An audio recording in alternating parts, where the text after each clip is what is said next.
So there's something called inspirational porn, and it takes in the form of many, many different things. And it really hurts the autistic and disabled community and more. You can make analogies, though, with white saviorism and a bunch of other things, and you even sometimes call it that.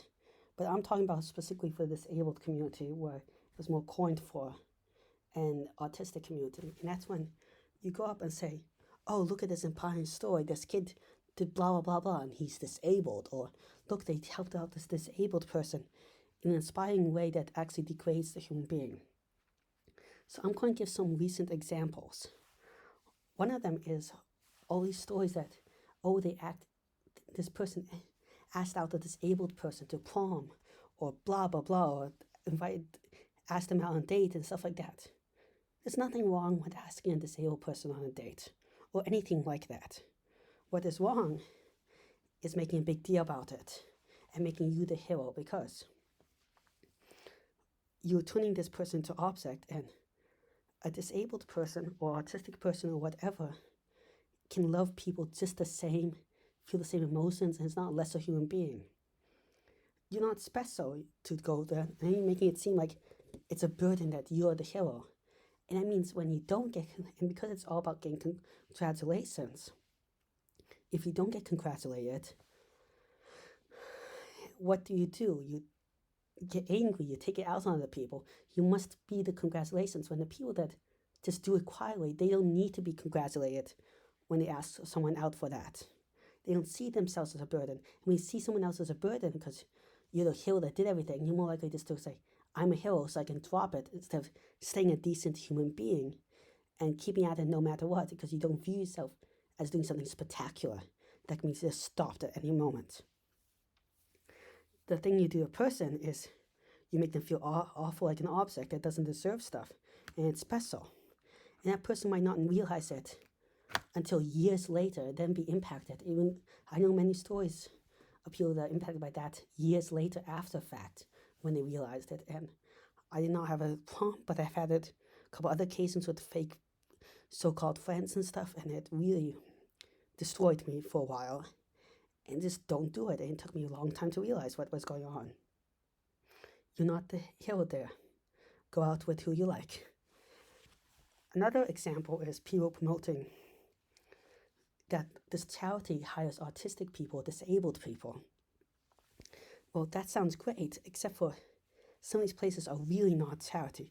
There are some wonderful groups that do that stuff. But by US law in most states, you can pay a disabled person or people on disability less than a normal wage, and way below minimum wage. Some of these workers are even getting 10 cents to $1 and still getting praised for being hired. So they get praised for being hired. Sometimes the money doesn't go to these people working there. It goes to the caregiver, guardian, or caretaker, or just even the therapist, or even just the program that signed them up for it. Yes, that's why not even the caretaker, but the program that signed up for it as a fee and stuff like that, or not only as a fee, or that they did a special program for them, so they deserve to pay, but sometimes there's something called power of attorney, where the people that have money make money over these people. And power of attorney is something that you can use on old people, disabled people, or a bunch of other people, where you get full rights at them. There's many different forms, and there's different levels, and it's complicated. It varies a lot from state to state and country to country, but you can get full finance at the fullest extent. You have full financial control over all the financial assets, all the money to make, and over all the medical decisions and legal decisions. And that's right. And I really do mean full, at the most extreme end of it. And then some of these places are using basically children. They're not teaching them skills to move beyond this job, but they're just keeping them at the job. And use very downgrading practices. They don't give them welfare and stuff. Sometimes they donate money to really harmful programs, but they flout it as they're doing charity. And other times that it's the parent, actually all the money goes to the parent to set up the business for the autistic kid, and it's not the autistic kid making money. It's really the parent making money off the kid. And then you have other ones where some therapists actually use it. They say you only will only let you go to your job if you do good in therapy and do horrible things if you don't obey your rights, like don't let them have feeding breaks and stuff like that, which is super abusive. And they take advantage of someone's love and passion for something and use it to force harmful ideas in therapy of what's normal, like eye contact and forced socialization and stuff like that. But on the outside, it looks very inspiring. Another less extreme version that also is very, very harmful still is when they saw a disabled person making a balloon animal, and then there's a whole video about, oh, this wonderful person makes a balloon animal. Well, this is the thing.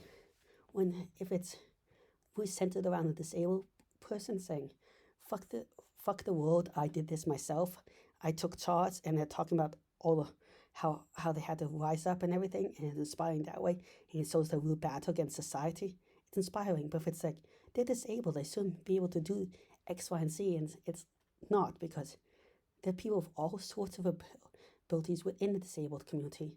And I don't mean abilities that they can, that levels, it's not a linear things, that some people can be really good at one thing and really bad at other things, and vice versa, and all over the disabled community. So you should not expect that they can't do amazing balloon animals or make an amazing bakery, or do stuff. It's more society that holds them back and doesn't educate them and doesn't promote them. But then you stop seeing that and you stop clapping and like, I don't have the rights to give them the job. These are excellent, outstanding, and all disabled people should also just suck it up and accomplish this on their own, and not us take responsibility that they can't do this. And there's so many other things about it, and again, they might not always voice their concerns at the moment, because it might take them years to realize how bad it made them feel like and downgraded them. And it's also the structural impact, because it sets a precedence for future people to do the same thing over and over again. So please stop sharing these videos unless it's from an autistic or disabled person being the creator of the whole thing themselves and really taking charge. That is totally different. Thank you very much for listening. Please like and subscribe. It really helps the channel out. I'm trying to reach 1,000 subscribers in a year and 4,000 watch hours, which is really, really hard. But with your help, I think I can do it. Thank you very much again. Goodbye.